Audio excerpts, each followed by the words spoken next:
Ayer fui a Tijuana y cuando venía, por primera vez me fui por el otro lado de las líneas para cruzar la frontera. Y cuando iba, apenas, yo creo que tenía como 20 minutos formado. Cuando llegaron, pasaron dos policías en moto por entre la gente y empezaron a decirle, váyanse por Otay, váyanse por Otay. Cerraron la frontera y cerraron la frontera. Dije yo, no me puede tocar otra vez a mí esto. ¿Ve? Y empecé a caminar, y tomé la línea donde yo estaba, iba caminando bien.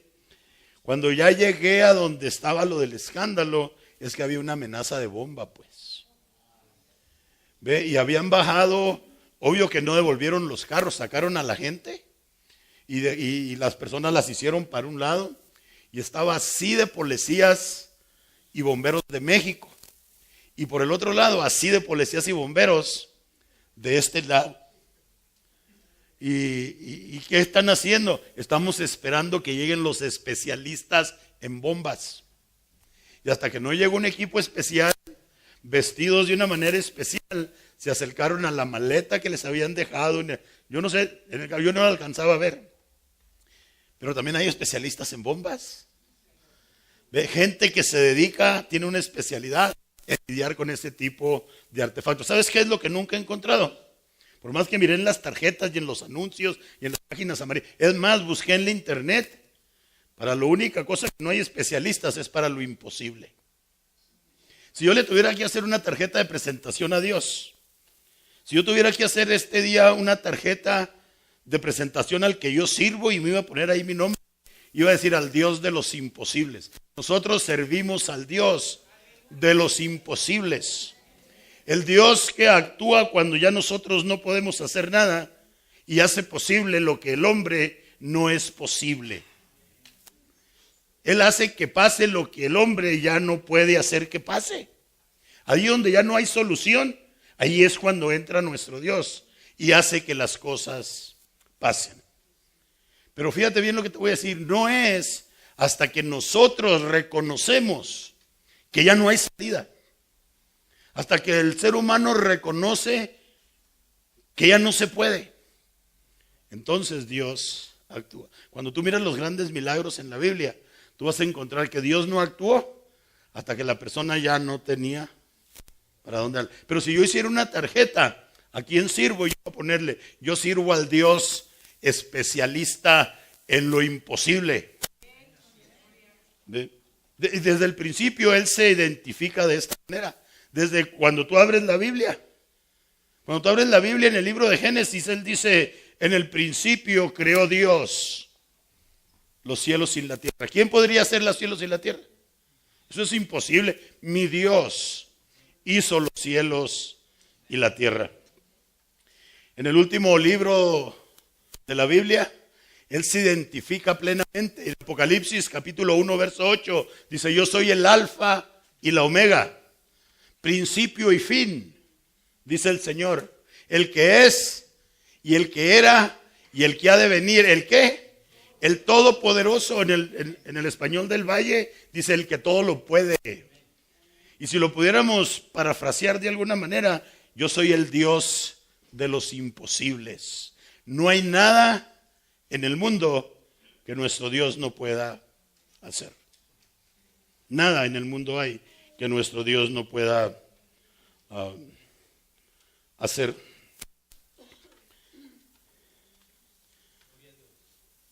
Un día, en la presentación que Jesús hace, un día platicando con los discípulos, les dice, no porque el dinero sea algo malo, pero dice, es tan difícil que un rico se salve.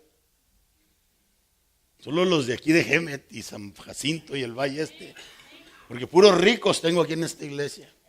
Dijo, es tan difícil, es casi imposible que un rico entre en el reino de los cielos. Y lo está diciendo por la manera como la persona lo jala la riqueza y su prioridad es el dinero. Dice, es muy difícil. Y le preguntaron los discípulos, oye, entonces, ¿el hombre cómo se va a salvar? Dice, eso es imposible para el hombre. El hombre por sí solo no se puede salvar. En Marcos Marcos capítulo 10, verso 27, dice: entonces Jesús mirándolos dijo: para el hombre es imposible la salvación. El hombre no puede de ninguna manera alcanzar salvación, mas para Dios no, porque todas las cosas son posibles para Dios. Yo quiero correr contigo esta mañana, esta tarde, acerca de ese Dios de los imposibles. El que cuando se identifica, dice: pero todas las cosas, no hay nada que nuestro Dios no pueda hacer. Todo es posible para Dios. Y yo no sé si en tu español entiendes lo que es todo. Pero básicamente dice: no hay nada que Dios no pueda hacer. No hay ninguna situación que no pueda resolver. No hay un problema que no pueda traerle solución. No hay una enfermedad que no pueda curar. No hay nada. Nuestro Dios, todo, absolutamente todo lo puede. Imagínate, estaba una jovencita en Nazaret, estaba una jovencita llena de sueños, llena de ilusiones, porque se iba a casar, ya estaba desposada, se llamaba María. Y llega hasta ella el ángel Gabriel enviado por Dios y le dice: hola María, eres muy favorecida. El Señor es contigo, bendita tú entre todas las mujeres. Y le da toda la salutación y le dice: vas a tener un hijo. Y María le dice: hey, espérate tantito. ¿Cómo es que voy a tener un hijo? Yo no conozco varón. Le dijo: tu pariente Elizabeth, que es estéril, también va a quedar embarazada. Pero tú vas a tener un hijo porque el poder del Altísimo va a venir sobre ti. Tú vas a tener un hijo porque Dios te va a tocar. En Lucas capítulo 1, verso 37 le dice: porque nada hay imposible para Dios. Nada hay imposible para Dios. Mi abuela tenía un dicho que decía: el león juzga de acuerdo a su condición. Y en veces nosotros medimos las fuerzas y el actuar de Dios de acuerdo a nuestro pensamiento.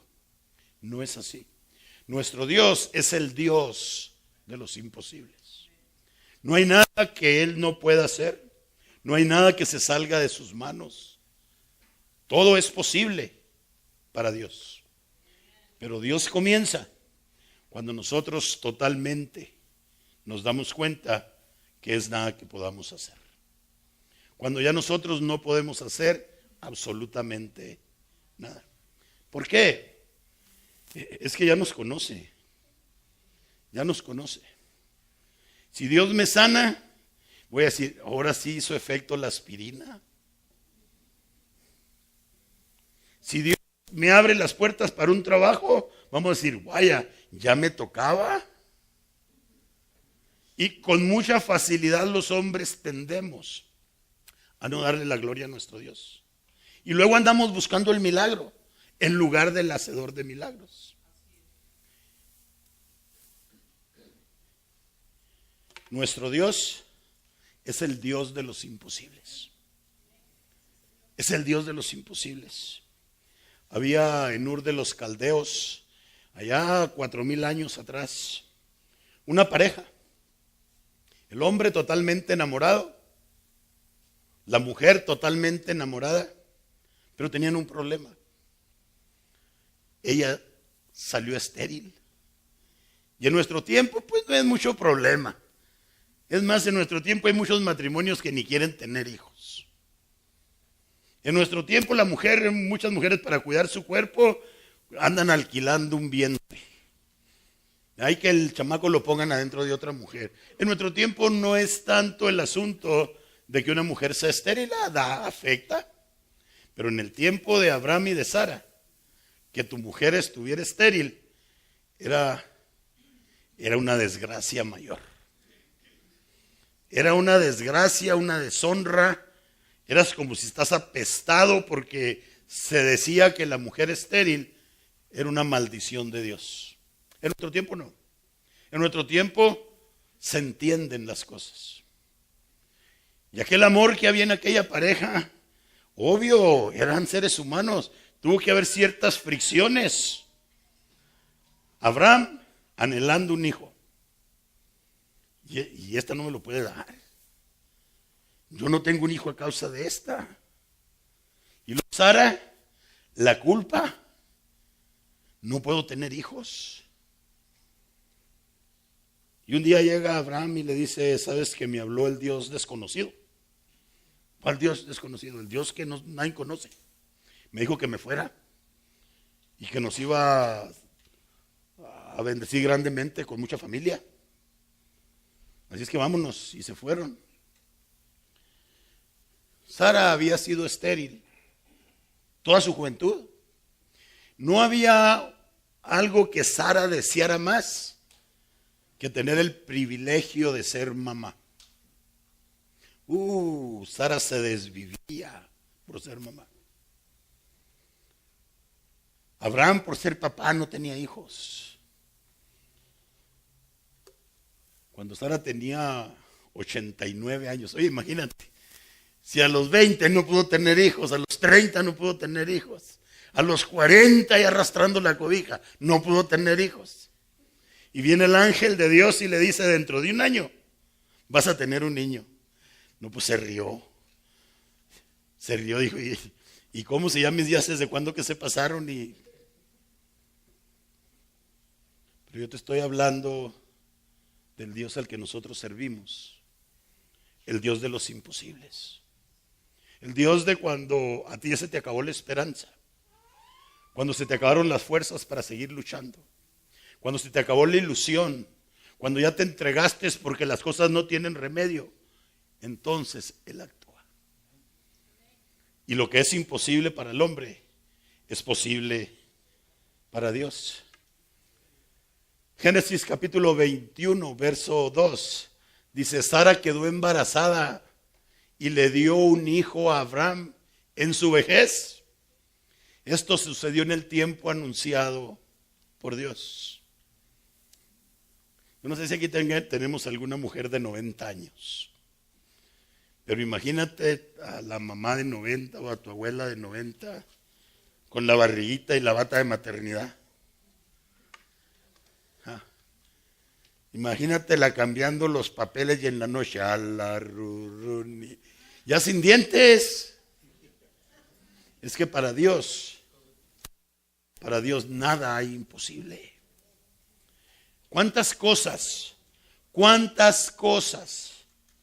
hay en tu vida donde has empezado a cerrar la puerta? Has dejado de soñar, las has puesto de lado. Porque dices, es que no es posible. No la sueltes.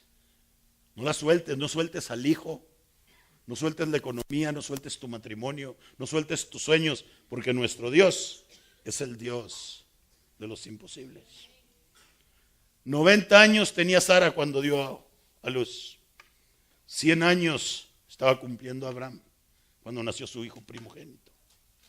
Y se dice primogénito porque ya tenía al otro, porque es la línea que Dios le dio. Es el Dios de los imposibles. Yo no sé cuántas veces te has sentido que te ponen de lado, que te apartan, que te dicen que tú no vales la pena. O cuántas veces tú te has sentido frente a los demás como más pequeño. Pero sabes, cuando tú sirves al Dios de los imposibles, las cosas cambian. Había un jovencito que no fue soldado, nunca fue a la guerra, nunca fue a una universidad. Su padre lo amaba, pero sus hermanos lo aborrecían. Y sus hermanos lo vendieron. Lo vendieron a una caravana de nómadas en el desierto, que fueron y lo revendieron.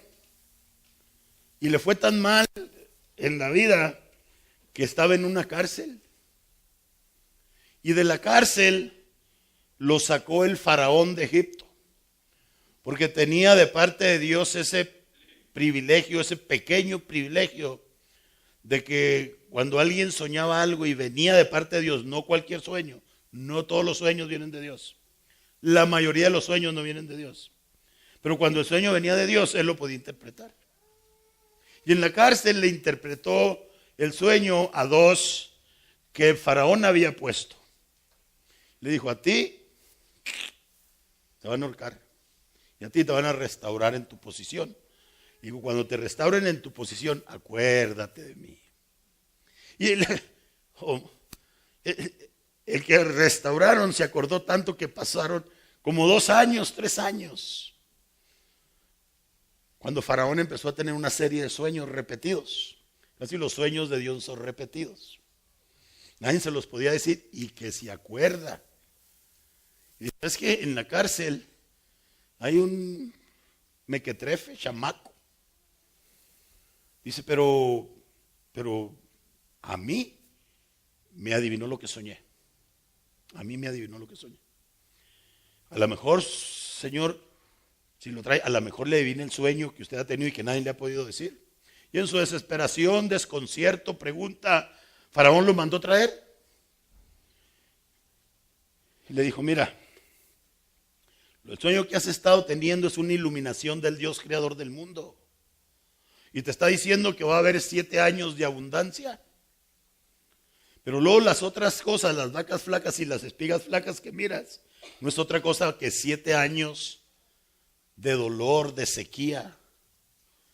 Se van a comer todo lo que tenías. Y si no te pones listo, se va a acabar tu imperio. Fíjate bien, el muchachillo los hermanos lo vendieron. El que lo compró lo mandó a la cárcel por serle leal. El que le adivinó el sueño se le olvidó meter las manos por él hasta que necesitó otra vez. Y sale todo andrajoso. Ahí lo bañaron para que fuera frente al faraón. Y cuando le dice el sueño, lo puso sobre todo Egipto. Nunca fue a la escuela, no era un economista. Ni siquiera dominaba la cultura egipcia, era hebreo. Y llega a un país extranjero y se convierte en el hombre más poderoso del mundo, porque el Dios de los imposibles está con él. Estas son las palabras de Faraón. Génesis capítulo 41, verso 40. Tú estarás sobre mi casa y por tu palabra se gobernará todo mi pueblo. Solamente en el trono seré yo mayor que tú.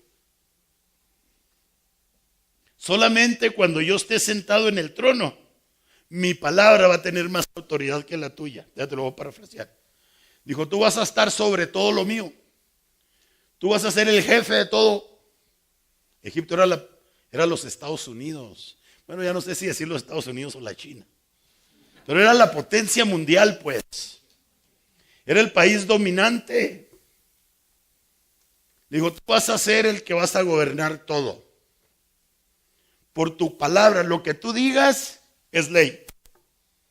Lo que tú digas, todo el mundo te va a obedecer. Dice, solamente mi palabra va a valer más que la tuya si yo estoy sentado en el trono. Pero si Faraón andaba de vacaciones o andaba caminando en el palacio, la palabra de el protegido del Dios de los imposibles era la que valía. Oye, sin ser político, economista, militar, ni siquiera egipcio, es que el Dios que nosotros servimos es el Dios de los imposibles. Pero actúa cuando nosotros dejamos, le abrimos el espacio para que Él actúe. Él es el Dios de los imposibles. En veces la sociedad nos desplaza. En veces la sociedad, vivimos en tiempos donde nos forman comparativos.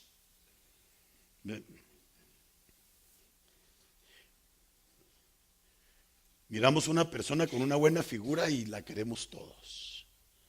Miramos al vecino que arregla su casa y lo queremos todos. Que no salga un amigo, un hermano de la iglesia con un carro nuevo porque queremos cambiar de carro. Porque tenemos la cultura, no es que nosotros la agarramos, nos la zamparon en la cabeza sin darnos cuenta. El comparativo, nos valoramos a lo mejor por la figura, por diferentes cosas. Y no es algo nuevo.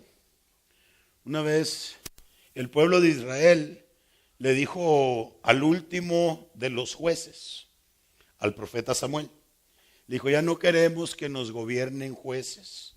En otras palabras, Samuel, ya no queremos que Dios sea el que nuestro rey. Queremos tener un rey como todos los pueblos. Y estuvieron dando lata. Y Samuel les decía, no les conviene. Y Dios le habló a Samuel y le dijo, si el pueblo quiere rey, vamos a ponerles un rey para que les pise el cuello y aprenda. Y levantó a un buen joven, a Saúl. Pero Saúl era medio cristiano nomás. Hacía las cosas a la mitad, era obediente, pero no terminaba las cosas. Y Dios lo desechó. Pero Samuel quería mucho a Saúl, lo amaba. Y peleaba con Dios para que no lo fuera a desechar. No un pleito insano, sino quería que él estuviera de rey. Y Dios le dijo, ya me hartó tu protegido. Quiero que vayas a la casa de Isaí y unjas a uno de sus hijos como el siguiente rey. Y fue con Isaí, el profeta. No, cuando el profeta llegaba a la casa de alguien, temblaban, porque algo venía. Cuando el profeta llegaba a la casa de alguien, era un conflicto, porque algo se iba a declarar ahí. Pero Samuel le anticipó a Isaí, le dijo, ¿sabes de qué? Voy a ir a tu casa, no quiero que lo comentes, ni que vayas a andar diciendo, porque el Todopoderoso, el Dios de los de Gemet y San Jacinto, del valle, ha decidido que uno de tus hijos sea el siguiente rey. Y voy a ir a ungirlo. No, hombre, llegó Isaí, imagínate, voy a ser el papá del rey. Se bañaron todos los hijos de Isaí ese día. Se arreglaron. Porque al siguiente día llegaba el profeta, el juez, la máxima autoridad del lado de Dios, de la nación hebrea. Y cuando llegó, pues pasa el primero. Y ahí está Samuel viéndolo. Y el Señor le dice, ese no es el más fuerte, a lo mejor el más alto, el que Isaí piensa que es. Pero ese no es. Isaí le dijo, él no es. ¿Cómo no? Si es el más fuerte. Dice el Señor que ese no. A ver, ¿qué pasa el 2? Ese tampoco. Y el 3. Pasaron todos. Digo, pues son todos. ¿No te equivocarías, Samuel? No, el Señor me dijo que no. Digo, ¿no te quedará uno por ahí regado? Bueno, que no esté aquí, pues, no sean mal pensados. Dijo, ¿sabes de qué? Pues tengo al... No, pero ese ni para quién lo traiga. Ese su oficio es cuidar ovejas. Ahí anda el cuidador de ovejas. Ese hasta yo lo descalifiqué. Dijo, pues, hasta que no lo traigas, no acabamos. Hasta que no lo traigas, no acabamos. Porque Dios dijo, el Dios de los imposibles dijo que iba este día a ungir a uno de tus hijos. Pero no es posible que mi hijo David vaya a ser el rey. No es posible. Bueno, para el hombre no, pero para Dios todo es posible. Primera de Samuel capítulo 16, verso 10 al 12. Dice, Isaí le presentó a 7 de sus hijos. Pero Samuel le dijo, el Señor no ha escogido a ninguno de ellos. ¿Son estos todos tus hijos? Isaí le contestó, queda el más pequeño, respondió Isaí, pero está cuidando el rebaño. Le dice Samuel, manda a buscarlo, insistió Samuel, que no podemos continuar hasta que él llegue. Manda por él. Y ahí espera, tal espera. Cuando entra David no se bañó. David venía de cuidar ovejas. A lo mejor andaba bañando a alguna, andaba ensoquetado, no sé. Pero cuando él llegó, Isaí mandó llamar a buscarlo y lo trajeron.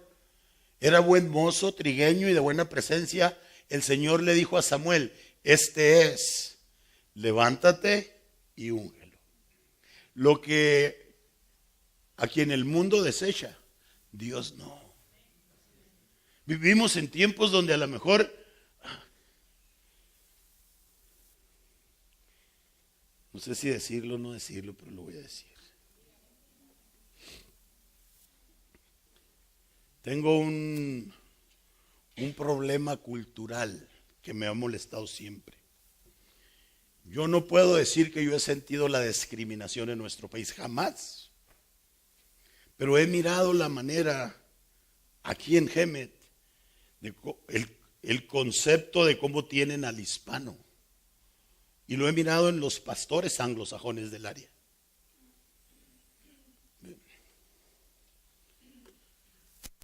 Dicen, ¿y tú crees que vas a poder pagar la renta de este edificio y del edificio del que sigue para los niños de ustedes? Digo, sí. Y no irás a cansar mucho a la gente haciendo tamales para la renta. ¿Por qué tienen en la mente que nosotros los hispanos tenemos que andar haciendo tamales para sacar para nuestras cosas? Pues ahora resulta que con el tiempo, hemos cambiado tanto la situación aquí, ¿ve? Que lo que decían que no servía, las bocinas están puestas, las pantallas están puestas, el sistema de sonido que tenemos. Hoy déjate digo, hoy todo lo que aquí se usa es de nosotros. Ahora ellos usan lo de nosotros. Y ahora cuando hay un problema, preguntan al hispano le preguntan. Antes nos dirán, ¿irás a poder pagar? Tenían miedo. Y tus hijos irán a rayar los baños. Nuestros hijos no van a rayar los baños. Nosotros servimos al Dios de los imposibles. ¿Ves? Muchas veces tu misma familia, compañeros de trabajo, yo estoy, lo voy a decir bien, estoy harto, enfermo y cansado de lidiar con hispanos que no se pueden ver como los dueños de sus negocios y tienen su mente únicamente como empleados.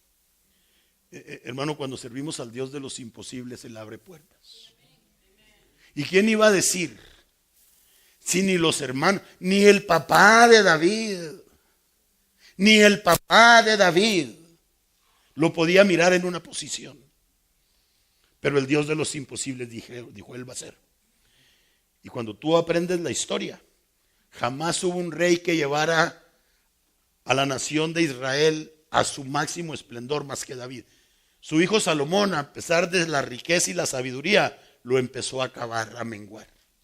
El rey que llevó a su máximo poderío a la nación hebrea fue David. El rey conquistador en toda la historia de la nación hebrea, de los israelitas, fue David. De David para adelante empezaron a menguar, a quitar. Se les dividió. Y están viviendo ahorita en un pedacito de tierra. El rey más poderoso que jamás existió en la nación hebrea se llamaba David y era un pastor de ovejas. Era un pastor de ovejas. Él no era un militar. Él no fue a la universidad. Él salió del rancho, pues. Pero estaba pegado al Dios de los imposibles. Y cuando tú te agarras de la mano del Dios de los imposibles, cosas pasan. Cosas pasan.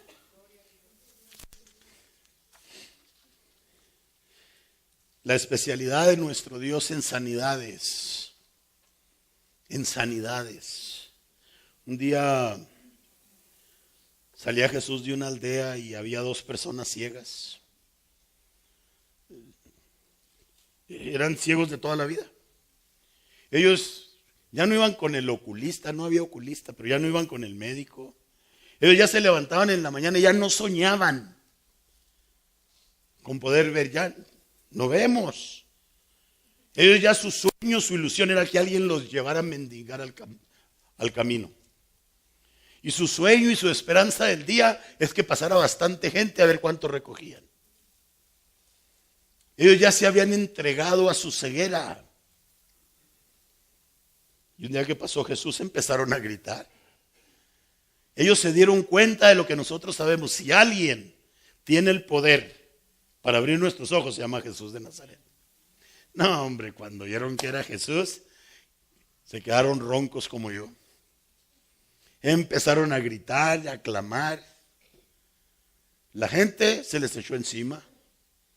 Cállense ciegos, hombre, no molesten. Porque era una desgracia ser ciego.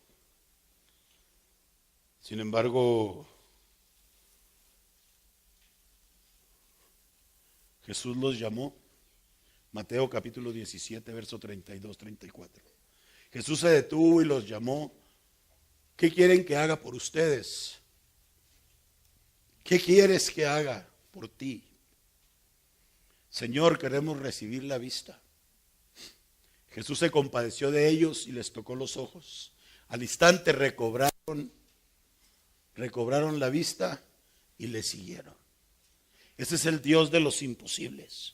Pero el Dios de los imposibles actúa cuando nosotros nos entregamos, porque ya no hay esperanza, porque ya no hay salida. Porque mientras tengamos salida, la gloria se la vamos a dar. Él siempre se espera. Cuando tú miras los milagros pedidos a Jesús, son los milagros que ocasiona cuando la esperanza se fue. Cuando la única agarradera que tienes es Dios. Ya tus fuerzas, tu sabiduría, tu economía, las cosas del mundo, ya no tienen salida. Ya no te van a poder ayudar cuando ya te lo entiendes y te sueltas. Cuando la única cosa que tienes para agarrarte se llama Dios. Entonces Él actúa. Es el Dios de los imposibles. Un día echaron preso a Pablo y a Silas, a Pedro y a Silas. Los echaron a la cárcel. Y no los pusieron en cualquier cárcel, los iban a ejecutar. Y los metieron a lo más profundo y los pusieron en las cárceles de ahora son diferentes. Nos choca y nos enojamos con ese sheriff o alguacil, el sheriff de Arizona, que ponía a los presos a trabajar para que se ganaran el pan y los vestía de rosa. Y decíamos, qué injusticia, son seres humanos. No, eso era nada en donde pusieron a Pedro y a Silas. Lo metieron a una cárcel a lo más profundo y los metieron en los pies, los tenían metidos en 2 tablas, amarradas con candado. Y muy posible alguna de las manos. Y en medianoche, Pedro y Silas, en lugar de estarse quejando, en lugar de estar lloriqueando, se pusieron a cantar, que Dios tan poderoso tenemos. Yo no puedo cantar, soy muy ronco. Pero se pusieron a cantar, llorar y la gente los está oyendo. ¿Por qué puede un cristiano en esas circunstancias,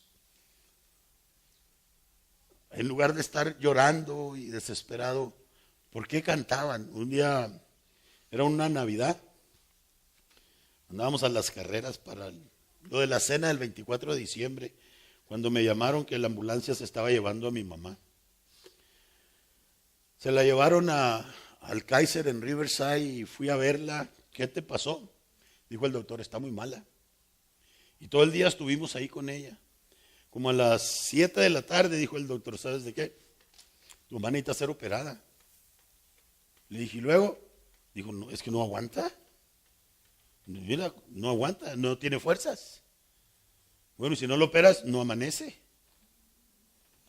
¿Qué chance tiene ella de amanecer si no lo operas? Nada.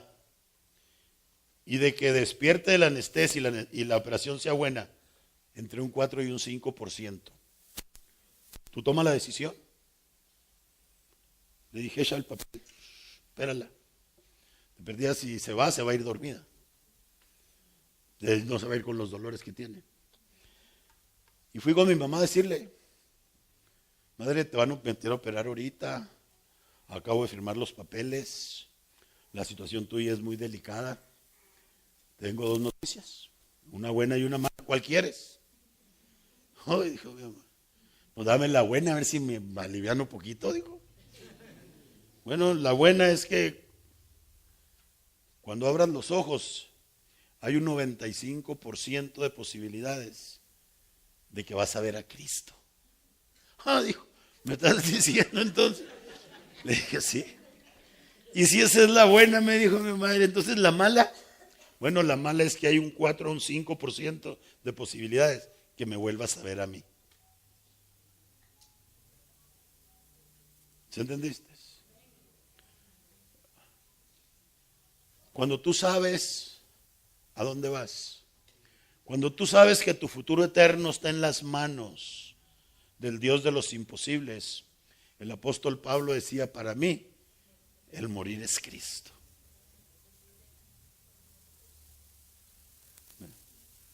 Es más importante para el cristiano cuando entiendes a dónde vas. A Pedro y a Silas les iban a mochar el pescuezo. Ellos sabían a dónde iban a encontrarse con el Señor. No, hombre, muchos de ahorita, no, Señor, que no amanezca, Señor, detén el tiempo, Señor. Estaban en la cantada, Hechos capítulo 16, verso 25-26. Dice, a eso de la medianoche, Pablo y Silas se pusieron a orar y a cantar himnos a Dios. Y los otros presos los escuchaban.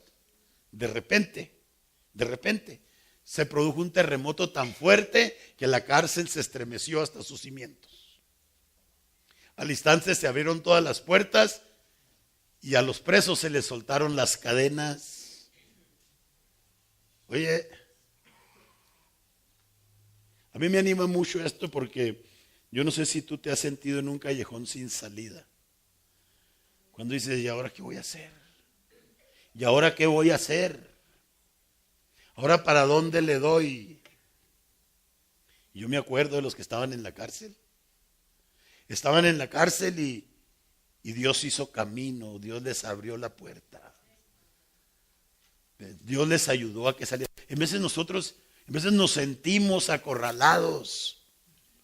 Pero cuando tú sirves al Dios de los imposibles, es que para Dios nada es imposible.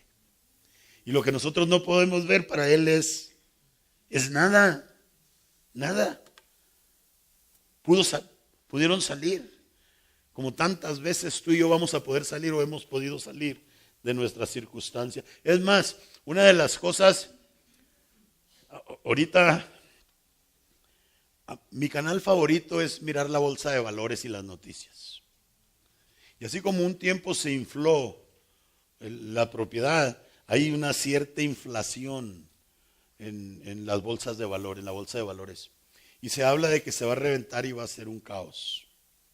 No va a afectar el real estate, pero va a afectarnos a muchos. Le tenemos miedo a la economía. Aquí nos engatusan que la tarjeta de crédito es el demonio caminando. No es el demonio, pero es el gancho, la gente se endeuda. La gente se endeuda. 6 meses sin interés, pues sí. A los 6 meses tienes la tarjeta hasta acá ya para que te salgas. Le tenemos miedo a la economía. El Dios al que nosotros servimos, el Dios de los imposibles, escucha bien lo que te voy a decir. Para Él no es imposible sacarte de la situación del estanco financiero. Hay unas cosas tan curiosas en la palabra de Dios. Un día llegaron Jesús y sus discípulos y salieron los guardias del templo, los que cobraban el impuesto para el templo, no los romanos. Y le dijeron a Pedro, oye, ¿y qué? ¿Tu maestro no paga o qué? Él no va a pagar el impuesto, ¿qué? Tampoco se animaron a cobrar. Y viene Pedro y le dice a Jesús, oye, los del templo dijeron si pagabas o no. Y Jesús le dijo, ¿a quién se le cobra el impuesto, el tributo? A los de casa, a los extranjeros. Digo, pero no a los extranjeros.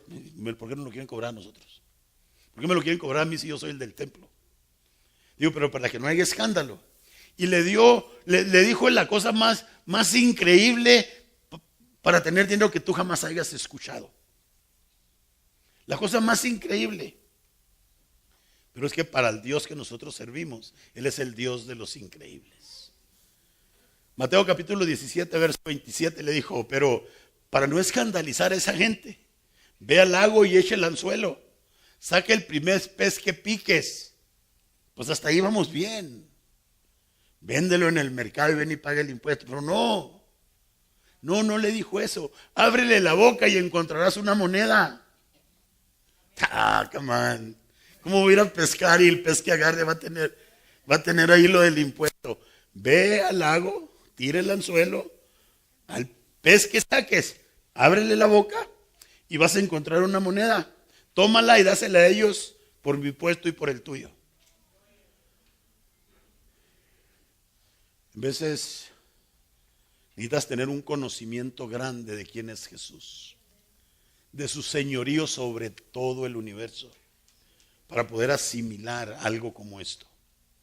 Y si de la boca de un pez sacó dinero para pagar el impuesto, tú no tienes idea de la puerta que Él te abre, de las oportunidades que se te presentan, de lo que Él te acerca si necesita liberarte de la economía. No tienes idea. Es que nosotros servimos al Dios de los imposibles. Él es Jesús de Nazaret, el Dios que todo lo puede, para el Dios que no hay imposibles.